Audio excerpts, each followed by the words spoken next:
warahmatullahi wabarakatuh. Waalaikumsalam warahmatullahi wabarakatuh. Gimana kabarnya kalian? Alhamdulillah, luar biasa. Allahu Akbar. Masih pada semangat gitu ya? Masih. Sebelumnya pelajaran apa? Iya. Masih bisa fresh lagi? Oh, terus ya. Sebelum ke pembelajaran, kita absen dulu ya.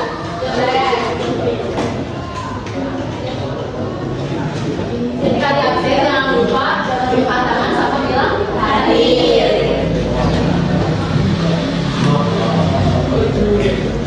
Si papa deh. Agni Widya Puspita ada ya.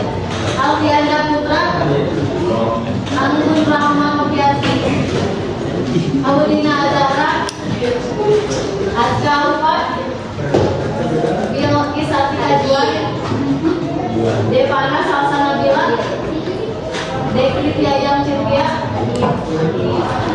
Dewi Rahmawiyah,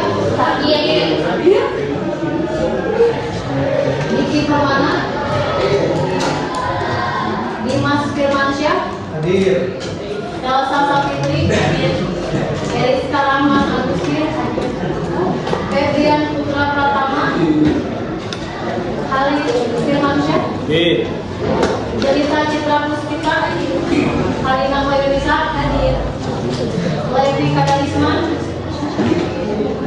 Muhammad Bilal, Naila Nur Syawalia, Nurul Aini, Panji Nurdin,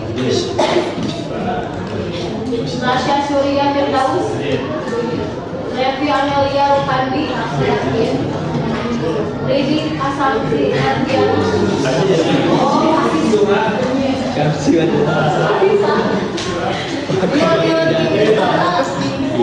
Ismail Rusia, Siva Nur Fadila, Siti Nurevina, Siti Nurul Fatimah, Sri Aulia, saya Salih Nuroja, Tasya Fitria, Taufik Adam, Krishna Santika, Hadir. ada yang mau kita sebut? Hadir. Kita mulai belajar lagi ya. Sebelumnya, pertemuan sebelumnya ada yang masih ingat pembelajaran apa? Materi apa? Coba masih ingat gak tes tutorial itu apa? Siapa? Siapa yang bisa ngatur coba? Siapa? Ada yang masih ingat gak pakai bahasa sendiri dulu apa? Iya. Yang kalian ingat tuh apa sih tes tutorial itu? Pendapat pribadi, berarti kan pendapat pribadi. Suatu masalah yang aktual dan faktual. Nah, hari ini materinya tentang artikel. Ada persamaan dengan editorial, yaitu sama-sama memiliki opini dan fakta. Ada yang tahu bedanya apa? Editorial dengan artikel? Kalau artikel mah membuat pembaca berpikir.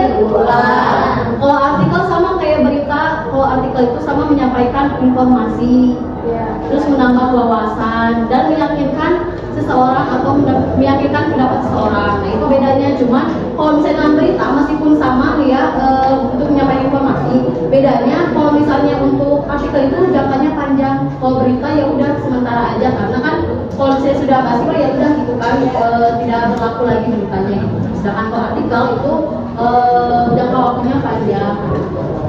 Paham sampai situ? Oke. Kita akan mempelajari mengevaluasi informasi baik fakta maupun opini dalam sebuah artikel yang dibaca. Jadi kita menentukan mana fakta dan opini pada suatu artikel. Sebelumnya ada yang kelas 10 atau kelas 11 pernah nggak belajar artikel? Belum.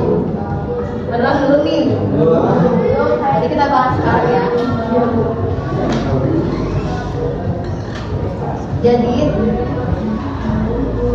Jadi teman-teman, artikel itu adalah tulisan tentang suatu masalah, termasuk pendapat dan keyakinan penulis terhadap masalah yang disajikan. Jadi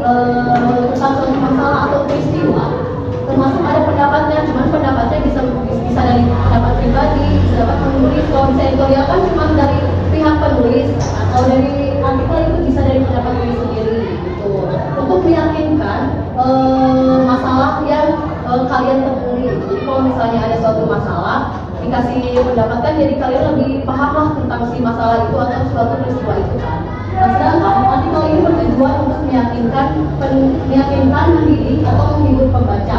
Jadi cuma sebatas kalian tahu informasinya tanpa kalian harus juga berpendapat gitu. Kalau misalnya editorial kan harus membuat pembaca berpikir ulang. Jadi kayak kalian harus berpikir kayak, oh masalah ini harusnya kayak gimana ya menurut saya.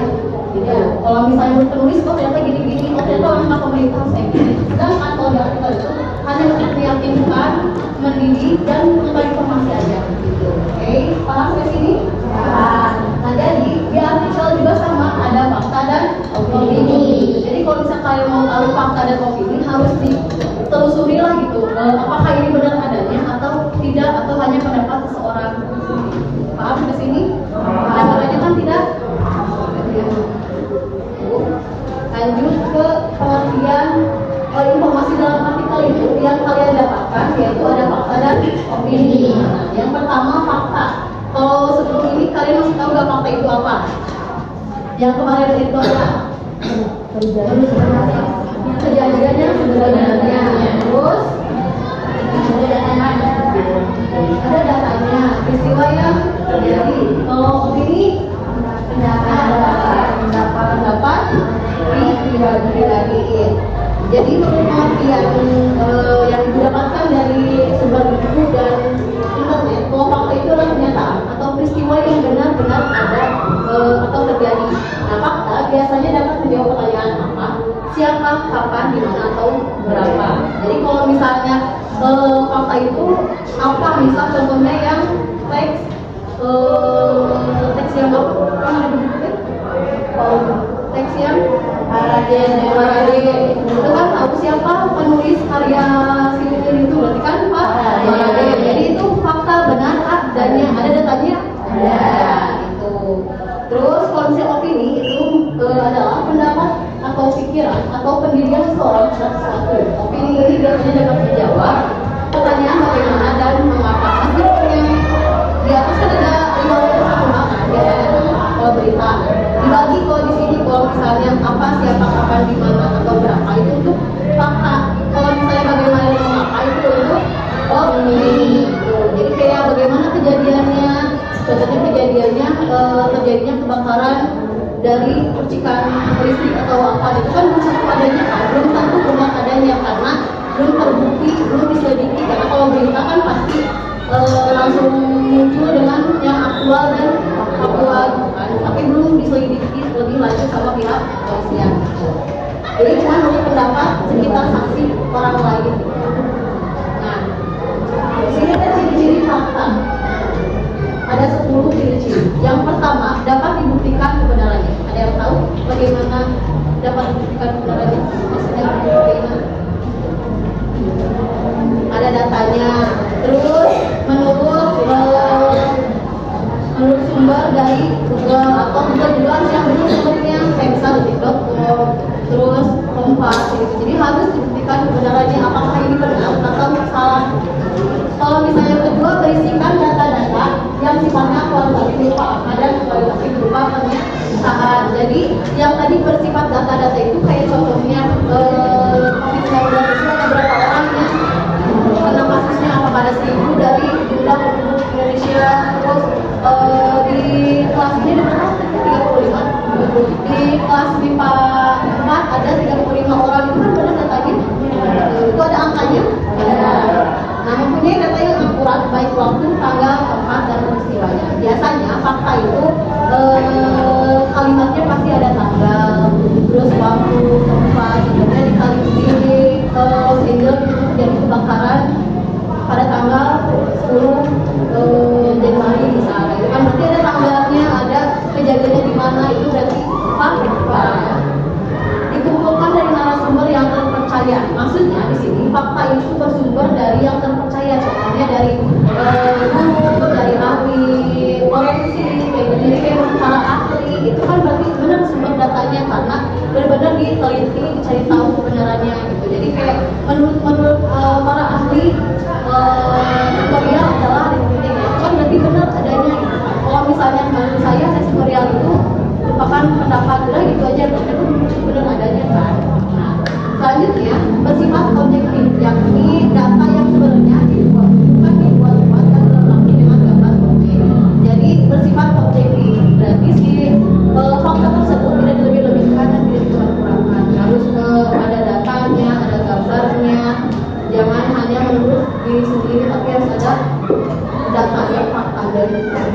Yang keenam biasanya dapat menjawab rumus pertanyaan gawe peserta. Yang tadi udah dijelaskan apa siapa dan di mana. Kita termasuk di gawe satu hal. Jadi kalau bisa pertanyaan apa sih apa faktor yang ada dalam teks tersebut itu kan benar adanya kan. Kalau misalnya menjawab bagaimana berarti bukan fakta, itu berarti opini. Yang ketujuh, menyatakan kejadian yang sedang atau telah pernah dan pernah terjadi. Kalau misalnya menyatakan kejadian yang telah terjadi, berarti faktanya seperti ini. Biasanya pada tahun 1945 terjadi pertempuran atau terjadi perang-perangan. Nah, jadi itu benar adanya kan. Sebelum kejadian, kalau misalnya kalau hari ini kejadiannya berarti hari ini sedang belajar bahasa Indonesia, berarti fakta kan kejadian hari ini gitu. Kalau yang kedelapan, informasi berasal dari kejadian yang sebenarnya. Informasinya itu berarti dibuat dari saksi yang ada di kejadian tersebut. Jangan sampai kalian baca di mana dan belum tentu itu fakta atau opini gitu. Bisa jadi kan itu tidak benar adanya gitu kan. Yang ke-9, pengungkapan fakta cenderung deskriptif dan apa adanya tanpa dilebih-lebihkan. Dan saya jelaskan kalau bisa fakta itu tidak dilebih-lebihkan dan tidak dikurang-kurangkan. Contohnya kalian lari satu keliling ini dipakai waktu gitu kan. Lari satu lapang di waktu berapa meter ya berarti? Misalnya 200 meter lari ini dengan waktu 10 menit, sedangkan dengan tidak sesuai dengan data timernya dilebih-lebihkan, sebenarnya kayak 20 menit untuk mengurangi nilai gitu. Jadi kayak harus benar sesuai dengan yang terjadi. Jadi yang ke-10 adalah pelaran fakta cenderung induktif. Cenderung induktif itu contohnya seperti ini, kayak jadi opini tapi yang digabung-gabungkan lalu disimpulkan. Contohnya tapi harus pengamatan. Jadi contohnya kayak kalian mengamati hari Senin terjadi hujan di sekolah di SMA Nagreg.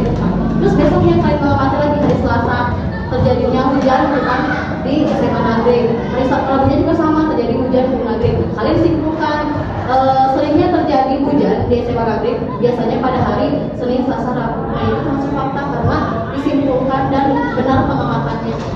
Paham sampai sini? Ada pertanyaan tidak tentang fakta? Intinya mah ya fakta mah harus bisa dibuktikan. Contohnya, kalau misalnya bumi berputar, benar atau tidak? Bisa didebatin atau enggak? Kalau bisa nggak berputar kan kalian nggak akan bisa hidup, nggak akan ada kehidupan kan di bumi. Jadi kayak benar adanya bisa dibuktikan. Seluruh para ahli juga sudah benar kalau misalnya bumi itu berputar. Itu kalau fakta berarti harus ada datanya, harus benar-benar terjadi. Paham sampai sini? Lanjut ke opini. Di sini juga ada ciri-ciri opini. Sebenarnya sama aja ya, opini itu cuma pendapat pribadi. Cuma di sini ada ciri-cirinya yang si kalimat itu masuk opini gitu. Yang pertama itu adalah kebenaran opini dapat benar atau salah bergantung data pendukung atau konteksnya. Jadi kebenaran opini ini harus dicari tahu juga benar atau salahnya. Meskipun pendapat pribadi harus benar juga. Jadi jangan sampai kalian tidak benar itu harus bohong gitu. Jadi harus benar-benar menurut data dan pendukung atau konteksnya. Nah yang kedua ini bersifat subjektif, bergantung pada kepentingan tertentu dan biasanya disertai dengan pendapat, saran atau uraian menjelaskan. Contohnya nih, kayak kita harus olahraga karena agar sehat, itu kan harus ada menurut kalian itu kan olahraga sehat, tapi belum tentu yang lain. Kadang ada yang memang fisiknya kurang, olahraga jadinya malah sakit kan beda. Jadi kan menurut pendapat sendiri kalau misalnya olahraga sendiri bisa menjadi sehat, ada alasannya. Yang ketiga tidak memiliki narasumber. Kalau misalnya fakta kan ada sumbernya dari para ahli, dari media yang di internet kan udah ada sumbernya dari pihak polisian. Kalau misalnya opini itu tidak memiliki narasumber, yaitu pribadi atau kelompok. Terus yang keempat, berisikan pendapat tentang peristiwa yang terjadi. Contohnya nih, jadi kalau misalnya ada kejadian di kebakaran di California gitu kan, terus kalian memberikan pendapat, ini mah azab dari Allah. Jadi kan itu kan belum tentu benar adanya nggak sih? Karena kan kita nggak tahu ya, apakah benar Allah mengajak ke Amerika kan tidak mungkin kan, tidak seperti itu. Jadi kayak itu pendapat menurut pendapat pribadi gitu. Terus yang keenam, biasanya tandai dengan penggunaan kata-kata bisa jadi, sepertinya, mungkin, terus seharusnya sama sebaiknya. Jadi kalian kalau menjadi opini gak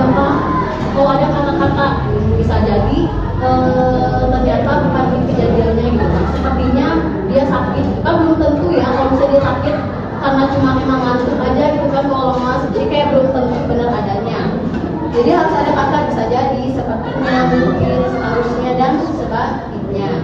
Yang ketujuh, merupakan pikiran atau pendapat seorang maupun kelompok. Yang tadi saya jelaskan, kalau bisa pendapat itu menurut pribadi dan kelompok. Jadi bisa menurut kelompok kalian diskusi gitu kan, menurut kelompok kami gini-gini. Nah itu kan opini gitu kan, bukan fakta. Yang kedelapan, penggunaan opini cenderung argumentatif dan persuasif. Jadi kalau argumentatif berarti kan menyampaikan pendapat, sedangkan persuasif itu biasanya ajakan. Jadi kalimat itu termasuk ajakan, contohnya kayak hari ini kita tidak usah menggunakan plastik sekali pakai karena akan mencemari lingkungan. Maka itu kita harus membawa tote bag atau bekal gitu. Jadi itu kan cuma opini yang persuasif. Jadi kayak biasanya ajakan-ajakan itu kan berarti menurut pribadi ya. Kalau menurut kalian hari ini jangan pakai plastik, tapi menurut yang lain kan pakai plastik ini beda ribet. Jadi kan beda-beda pendapat orang lain kan. Di sini paham tidak ciri-ciri opini? Ada yang tanyakan tidak opini? Fakta? Benar? Jadi karena sudah paham mungkin ya. Selanjutnya ada tugas kelompok. Jadi kalian bisa buka buku pakai. Jadi kalian bikin kelompok, satu kelompoknya 5 orang. Sebenarnya juga 5 ya. Berarti 7 kelompok. Satu kelompoknya 5 orang. Terus nanti kalian cermati yang ada di buku teks yang berjudul Parade dan Kisah Multikulturalisme. Kalian cermati, kalian analisis, lalu kalian pisahkan informasi apa yang kalian dapat dan pisahkan mana fakta dan opini. Apakah informasi ini termasuk fakta atau opini? Nanti dicek lagi. So, silakan baca kelompoknya. Atau kelompoknya berhitung aja ya, dari 1, 2, 3, 4, 5. Nanti bagian 1, 1, 2, 2 gitu ya. Paham nggak? Kalau mulai dari sini berhitung. Jangan kecil harus banyak. 1, 2, 5, 1, 2, 5, 1, 2, 5, 1, 2,